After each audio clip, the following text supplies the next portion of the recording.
मैं तुमसे कुछ कहना चाहती हूँ।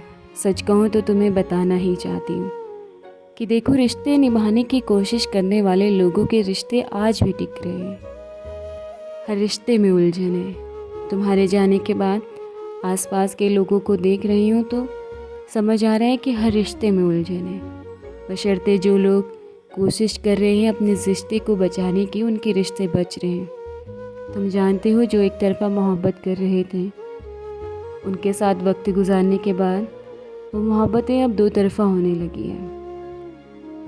बीते कई दिनों के बाद जब तुम्हारा ख्याल जहन में बहुत तेज़ी से दौड़ने लगा तो समझ आया कि आसपास के लोगों की कहानी भी तो हमारी तरह है। पर सबसे खूबसूरत बात यह है कि वो अपनी कहानी को पूरा करने की जिद में है। तुमने तो कहानी का रुख बदलने में और कहानी को अधूरा छोड़ने में कहीं कमी नहीं रखी, क्योंकि तुम जानते थे कि तुम कहानी के लेखक हो। तुम जानते थे कहानी को किस मोड़ पर लेकर छोड़ना है और किस वक्त पर नए किरदारों को उस कहानी में लाना है। मैं तुमसे बस इतना ही कहना चाहती हूँ कि तुम अपनी कहानी पूरी करो। तुम्हारी कहानी के किरदार तुम्हारी तरह खूबसूरत हो। तुम्हें नए लोगों के बीच में रहने की आदत है। नए लोगों में अपनापन ढूंढने की तुम्हारी जो आदत है, यकीनन वो आदतें तुम्हारी पूरी होंगी।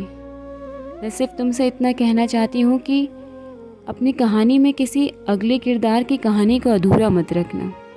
जो तुम हो, तुम तक तुम्हारी आदतों को सिर्फ और सिर्फ तुम जानना।